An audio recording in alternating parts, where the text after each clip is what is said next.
بسم الله الرحمن الرحيم يسبح لله ما في السماوات وما في الأرض الملك القدوس العزيز الحكيم هو الذي بعث في الأميين رسولا منهم يتلو عليهم آياته ويزكيهم ويعلمهم الكتاب والحكمة وإن كانوا من قبل لفي ضلال مبين وآخرين منهم لما يلحقوا بهم وهو العزيز الحكيم ذلك فضل الله يؤتيه من يشاء والله ذو الفضل العظيم أرسل رسوله بالهدى ودين الحق ليظهره على الدين كله ولو كره المشركون. وہی تو ہے جس نے اپنے پیغمبر کو ہدایت اور دین حق دے کر بھیجا تاکہ اسے اور سب دینوں پر غالب کرے ہاں مشرکوں کو برا ہی لگے. يا أيها الذين آمنوا هل أدلكم على تجارة تنجيكم من عذاب أليم. مومنو میں تم کو ایسی تجارت بتاؤں جو تمہیں عذاب علیم سے مخلصی دے. تؤمنون بالله ورسوله وتجاهدون في سبيل الله بأموالكم وأنفسكم ذلكم خير لكم إن كنتم تعلمون. وہ یہ کہ اللہ پر اور اس کے رسول پر ایمان لاؤ اور اللہ کی راہ میں اپنے مال اور جان سے جہاد کرو اگر سمجھو تو یہ تمہارے حق میں بہتر ہے. يغفر لكم ذنوبكم ويدخلكم جنات تجري من تحتها الأنهار ومساكن طيبة في جنات عدن ذلك الفوز العظيم. وہ تمہارے گناہ بخش دے گا اور تم کو باغ ہے جنت میں جن میں نہریں بہ رہی ہیں اور پاکیزہ مکانات میں جو بہشتائے جاویدانی میں تیار ہیں داخل کرے گا. یہ بڑی کامیابی ہے. وَأُخْرَى تُحِبُّونَهَا نَصْرٌ مِّنَ اللَّهِ وَفَتْحٌ قَرِيبٌ وَبَشِّرِ الْمُؤْمِنِينَ.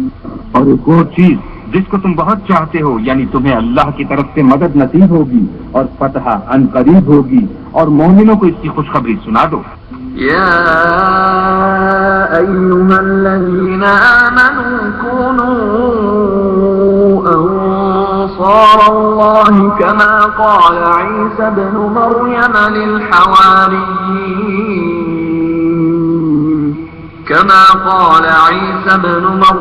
للحواریین من انصاری إلى الله قال الحواریون نحن أنصار الله فآمنت طائفة من بني إسرائيل وكفرت طائفة فأيدنا الذين آمنوا على عدوهم فأصبحوا ظاهرين. مومنو اللہ کے مددگار ہو جاؤ جیسے عیسیٰ ابن مریم نے حواریوں سے کہا کہ بھلا کون ہیں جو اللہ کی طرف بلانے میں میرے مددگار ہوں. حواریوں نے کہا کہ ہم اللہ کے مددگار ہیں تو بنی اسرائیل میں سے ایک گروہ تو ایمان لے آیا اور ایک گروہ کافر رہا. آخر الامر ہم نے ایمان لانے والوں کو ان کے دشمنوں کے مقابلے میں مدد دی اور وہ غالب ہو گئے.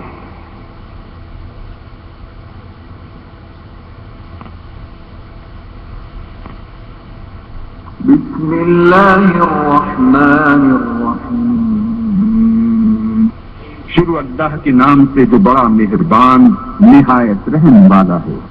إن الذين آمنوا وعملوا الصالحات إنا لا نضيع أجر من أحسن عملا. اور جو ایمان لائے اور کام بھی نیک کرتے رہے تو ہم نیک کام کرنے والوں کا اجر ضائع نہیں کرتے. هل أتى على الإنسان حين من الدهر لم يكن شيئا مذكورا. صدق اللہ مولانا العظیم. محترم المقام قائدین، زعماء، مفکرین، مشائخ اور علماء اور خواتین و حضرات، محبان اہل بیت، غلامان رسول، عشاق مصطفیٰ اور سپاہیان قافلہ حسین،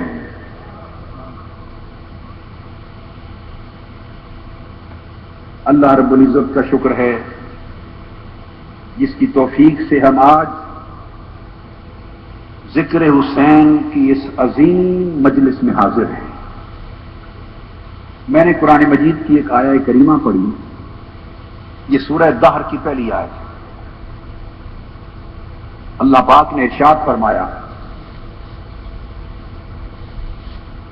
هل أتى على الإنسان حين من الدهر لم يكن شيئا مذكورا. انسان پر بڑی توجہ سے اس بات کو سمجھیں کہ انسان پر ایک زمانہ ایسا بھی گزر چکا ہے کہ جب وہ کوئی شے مذکور نہ تھا، یعنی قابل ذکر شے نہ تھا.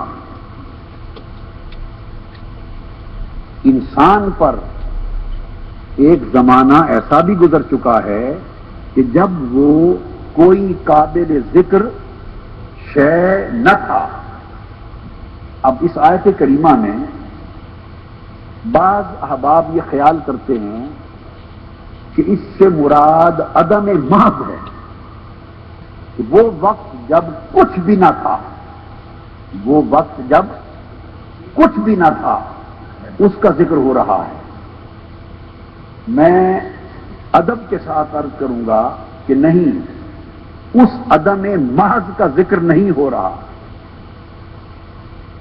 بات یہ ہو رہی ہے کہ انسان پر ایک زمانہ ایسا بھی گزرا ہے کہ جب وہ قابل ذکر شے نہ تھا.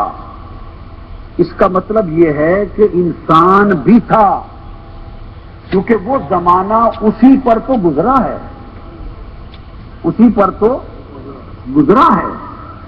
اگر سرے سے انسان ہی نہ ہوتا تو انسان پر وہ زمانہ کیسے گزرا ہوتا؟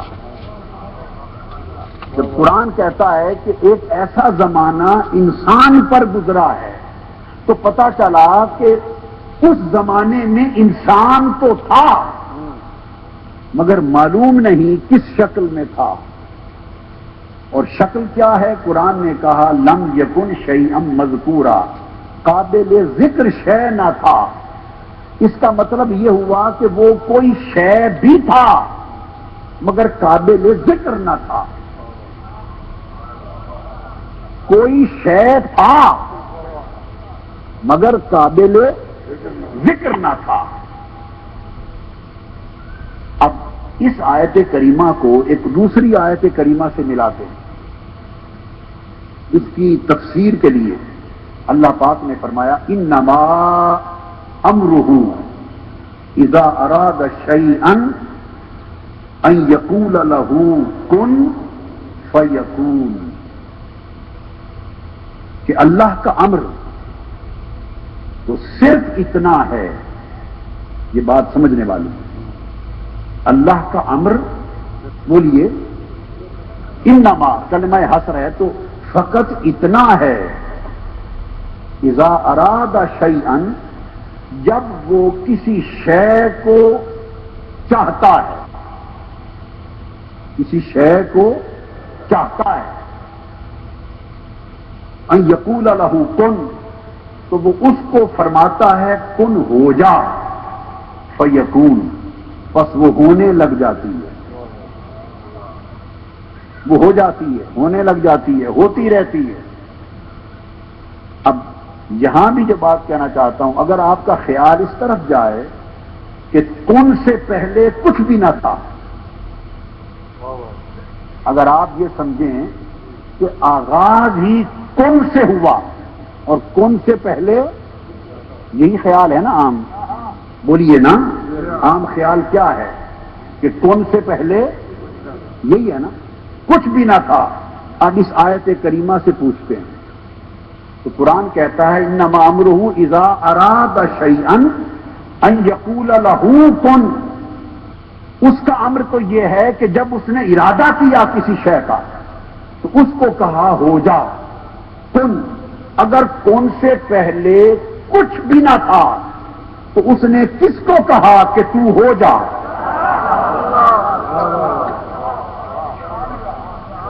آپ کو سمجھ آئی بات کی؟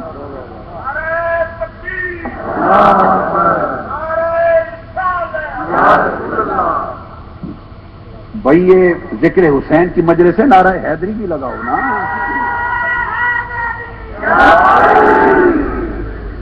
اگر کن سے پہلے کچھ بھی نہ تھا تو وہ خود فرما رہا ان یقول لہ، وہ اس کو کہتا ہے کہ ہو جا۔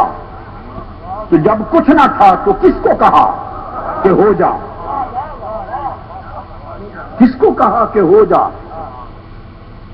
حکم کے لیے کوئی سامنے بھی تو ہونا چاہیے نا، مامور۔ وہ اس کو کہتا ہے ہو جا، بس وہ ہونے لگی، وہ ہو گئی۔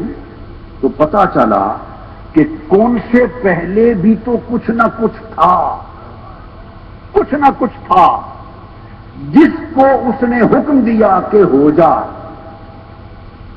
یہ تو قرآن کے لفظ۔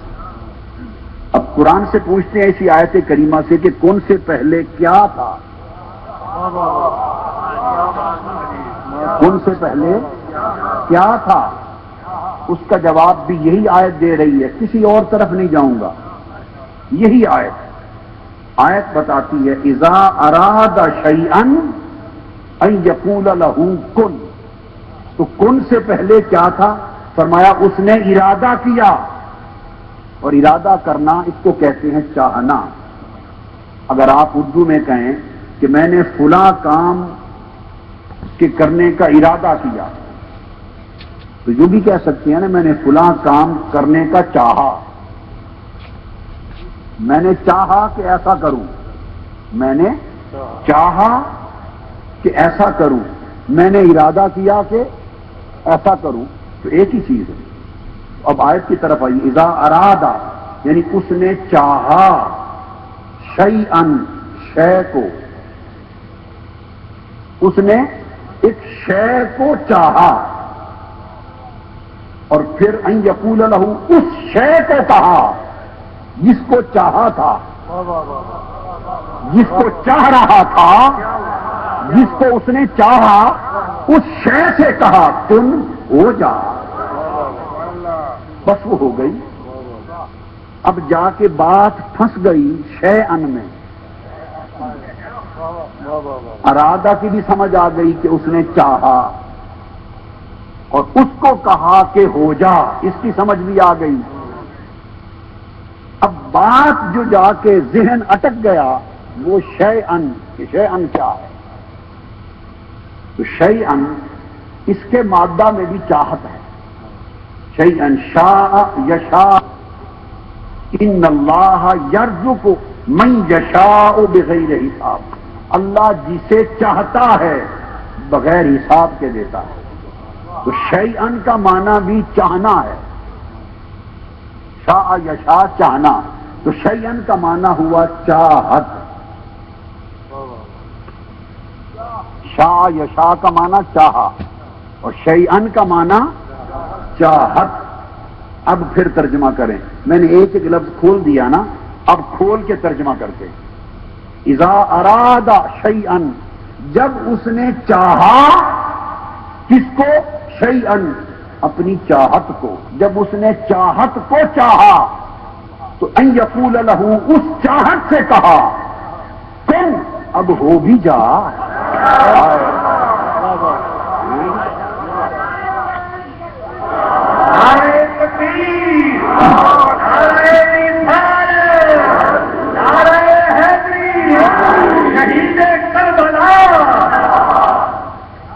انما امرہ، اللہ کا امر صرف یہ ہے، اذا ارادہ، پہلے کون کی طرف جا رہے ہیں؟